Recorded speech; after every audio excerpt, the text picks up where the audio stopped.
The destruction of the Death Star pinned us to our theater seats and gave Star Wars a battle of galactic proportions.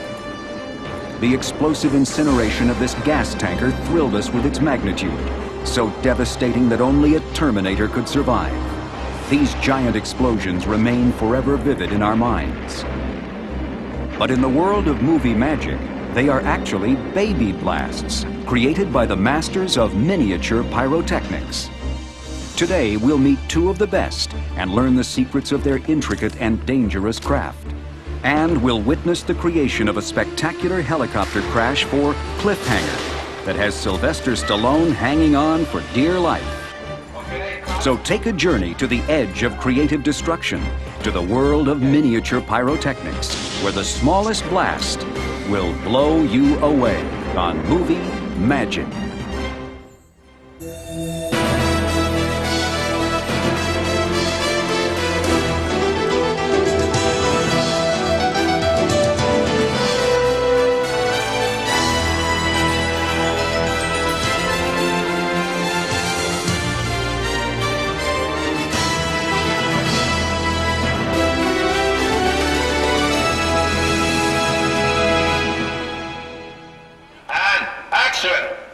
In Cliffhanger, Sylvester Stallone stars as a mountain rescuer battling ruthless criminals and unforgiving elements. Live-action photography began at an elevation of 13,000 feet in the Italian Alps and continues here at Cinecittà Studios in Rome. 1, 2, 3, 4, 5, go!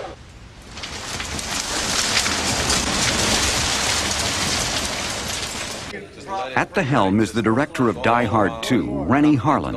I'm gonna say 1, 2, 3, now. Or now we start propelling, then we hit the end of the rope and that's where the line plays. Before you jump! Before you jump!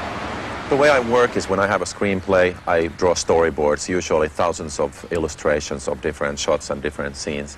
I illustrate every shot that I'm gonna put in the movie. When the shot calls for a climactic helicopter crash, the storyboards go to Boss Film Studios in Los Angeles, which is producing the movie's visual effects. And what Rennie wants in this scene is not just a simple crash of an aircraft hitting the side of a mountain. What he wants is the helicopter to be actually snagged or caught with this cable and ladder on the side of the cliff.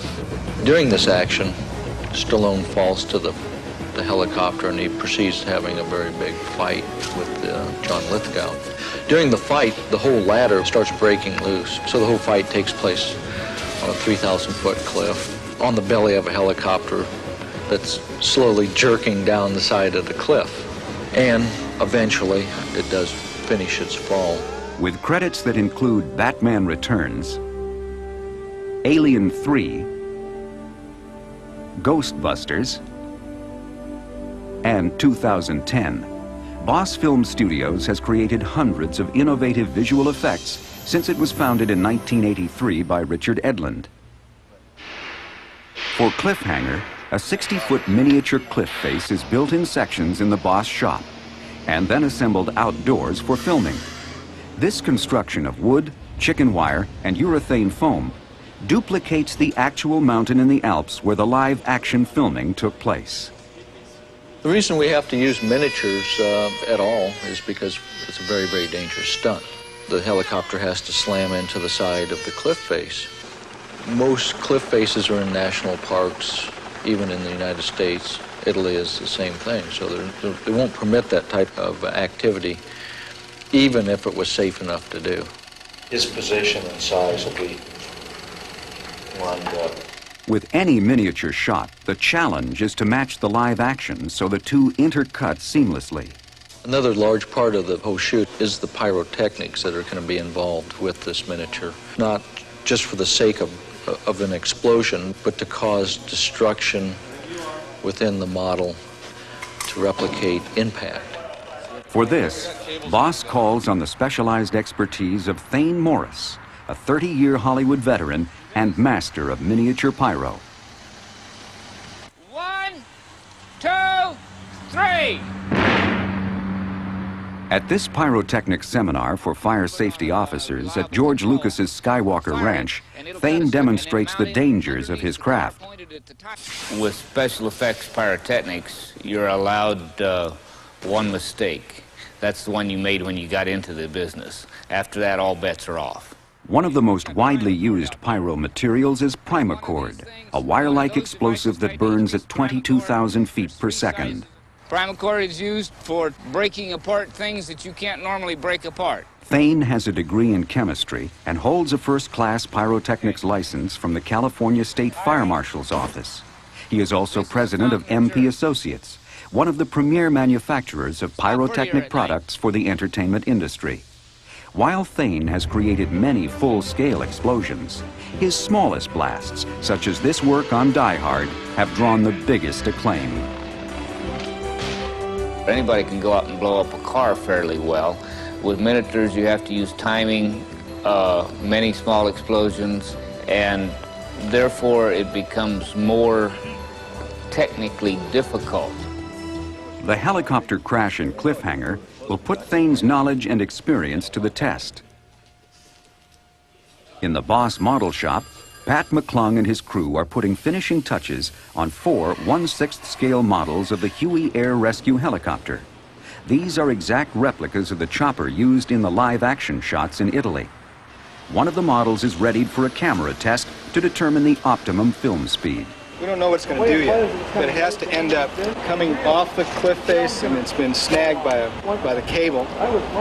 It stalls and just falls. But when it falls, it has to end up upside down and flat against the cliff like that up there. Is everybody set?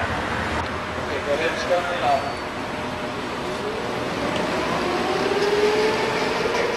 Roll camera.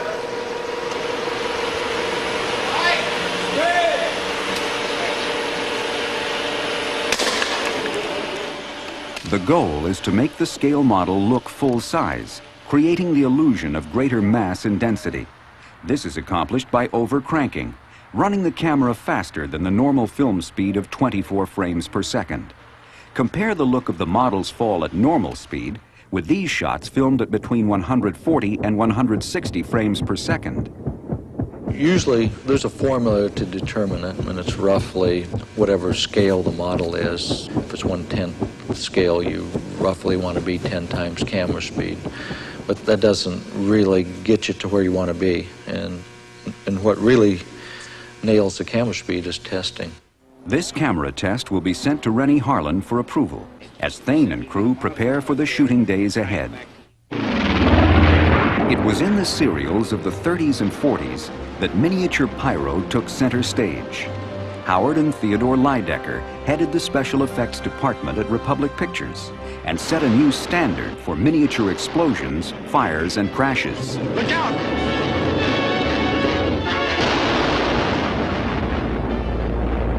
Looks like the supply trains are moving. The Lydeckers submitted their 1942 picture Flying Tigers to the Academy of Motion Picture Arts and Sciences for Oscar consideration. But the awards committee couldn't believe that most of the shots were filmed in miniature. The 1953 movie War of the Worlds furthered the art of mini pyro. The Martian attack on Los Angeles provided inspiration to a new generation of effects wizards.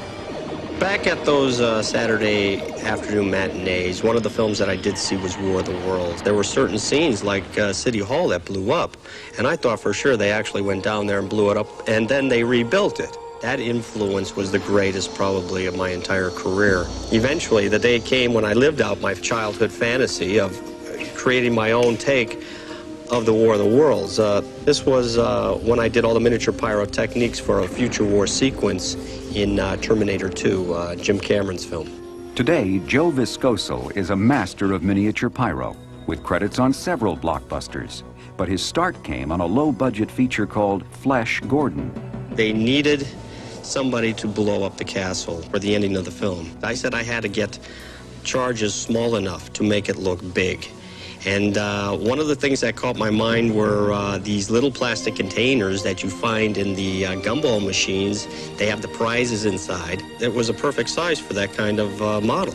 The castle explosion turned out so well that Joe soon got another miniature pyro job, this time on a movie called Star Wars. While not having ever seen an explosion in outer space, I just had to start thinking about what is zero gravity and what would happen if an explosion went off in space. I think it would go everywhere. So I started testing, and this is when I came up with the zero gravity explosion process. This is where one puts the camera on the floor, shooting straight up at the ceiling. In between the ceiling and the camera, we have the charge itself.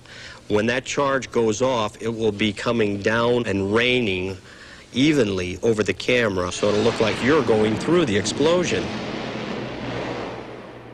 When I went to see this film for the first time with an audience, it was at the Grauman's Chinese Theater. When the Death Star went off, I'll never forget the people applauding and screaming, and I thought to myself, this is taking me back to my old days at the Saturday afternoon matinees.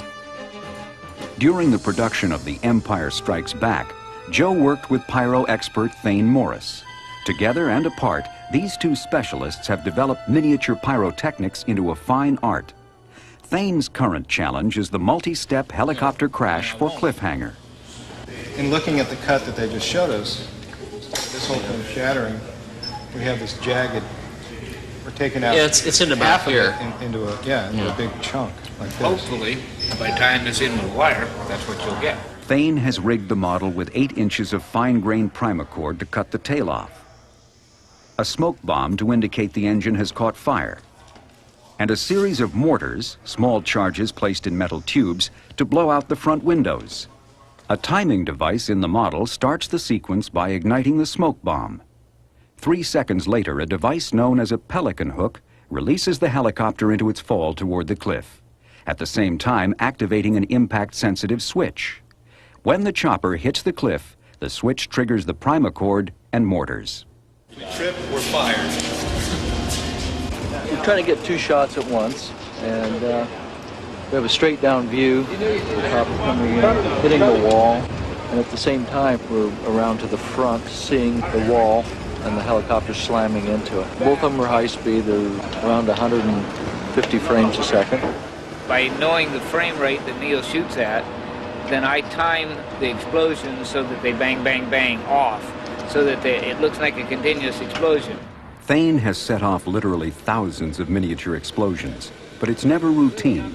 Each shot offers a unique challenge. This one is getting the impact switch sensitive enough that it'll go off when it hits the wall, and not sensitive enough that it goes off before it hits the wall.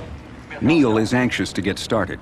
He is working within a 2-hour window when the sun's position matches the live action shots from the Italian Alps. Finally, everything's ready for an actual take.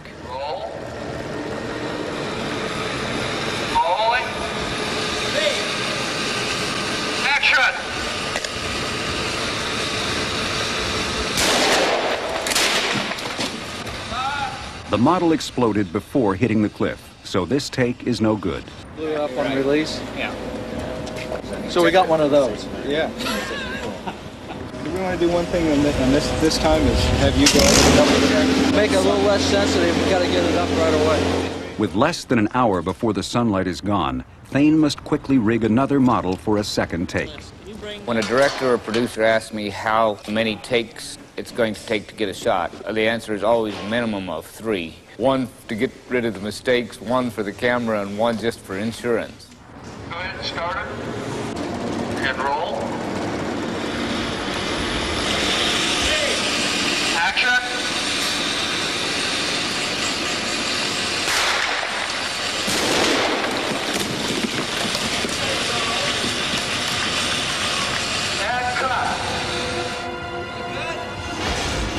The consensus is this take will work.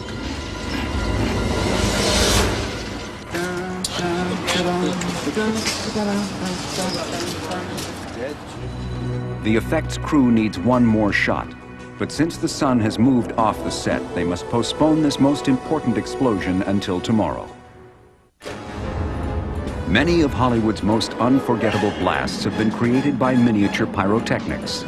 Explosions too costly to film full scale, or as with this gas tanker in the Terminator, simply too dangerous. Originally, they were going to blow up a full-size tanker truck, but unfortunately, they were shooting in front of a police armory downtown where they keep the helicopters and all the ammunition and what have you. Not surprisingly, the necessary permits were not granted, so the shot had to be done in miniature. Jim Cameron contacted Fantasy 2 in Burbank, California to construct two 7-foot-long, 1.5-foot-high tanker trucks. I've placed 42 separate charges in the tanker truck itself, a little detonation cord, and about 3 gallons of gasoline total. There are a lot of variables to be considered. The scale of the miniature, what the miniature is made out of, the speed of the film that is going through the camera, the size of the charges, how the charges are wrapped, and what kind of chemicals are being used. What it all really comes down to, though, is that every shot is different and a new set of problems have to be solved. For this explosion, Joe timed the charges to go off in 3/4 of a second, starting from the back of the tanker truck and moving forward. 3 cameras were rolling, all at 120 frames per second. I think that if Howard and Theodore Lydecker were around today, I think a shot like that would make them smile. At Boss Film Studios, Thane Morris hopes to create another unforgettable explosion, this time for the movie Cliffhanger. Timing is probably the most important single factor in miniature pyrotechnics. You need to have a pretty good knowledge of electronics, probably a better knowledge of electronics than you do the explosives. Main power switch is in this mess here. You turn a switch on, that allows the power to the points. When the points are opened, it starts this clock counting. It counts a half a second, which is about 1/4 of the way down the cliff, and that gets it away from the camera so it won't explode in the camera's face. When the chopper hits the ground, a shock switch mounted to the model will trip. This triggers an electrical match, which lights the main fireball generator made up of 1.5 pounds of benzyl peroxide. 1/10 of a second later, 40 feet of primer cord laced around the interior of the helicopter will ignite and cut the body apart. The benzyl peroxide bomb will make a gasoline-like orange and black fireball about 14 feet in diameter and 25 feet tall. 15 minutes. Yes. Go up there, hook it up, turn on the switch, and get out. Yes, that's why I asked for the wall at 3 o'clock. Actor John Lithgow is visiting the set today. He plays the supervillain in Cliffhanger, and his character is piloting the doomed helicopter. Lithgow is naturally curious about how the explosive scene will look on film.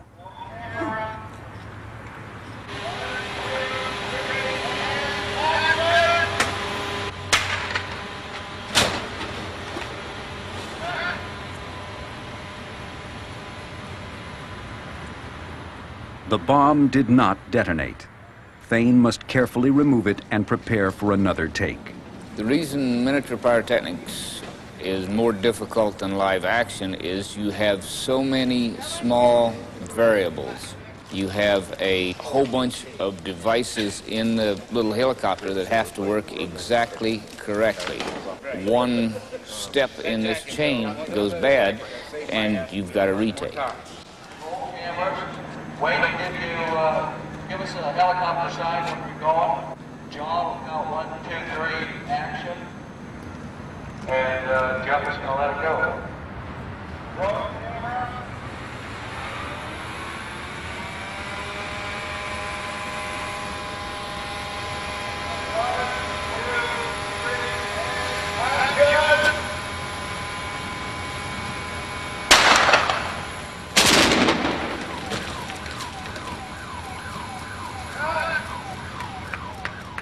When you have a really complicated shot and you've spent days fighting the gremlins and you finally got them all whipped and it works well, it feels really nice to know that you finally managed to beat all of the physical science laws and get the thing to work.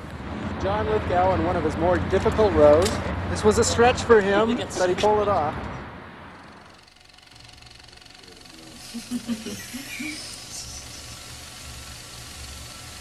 Nice. After Boss Film finishes the effects photography, director Rennie Harlan screens the footage for final approval. What did you have there to do the fireball? Was that gasoline or? Benzyl peroxide. That's what I used to do my hair. I'd like it to smash into the ground and then immediately just ignite. You're thinking that there's too much smoke? Yeah, it's instead of being a crisp, it hits there's a moment and then it goes.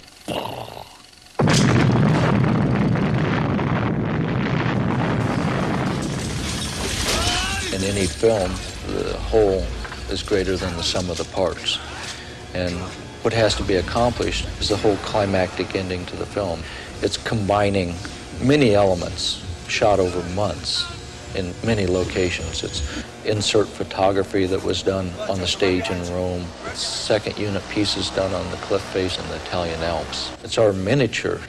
It's a multitude of pieces that are stitched together into this mosaic, and it's going to be pretty incredible. More than half a century ago, the Lydecker brothers refined the explosive secret of miniature movie magic. Today, the art of mini pyro is being propelled to new heights by modern-day masters like Thane Morris, Joe Viscoso, and the effects wizards at Boss Film Studios. So when the theater lights dim and the projector rolls, sit back and enjoy the thrill of bigger, better, and bolder baby blasts. I'm out of here.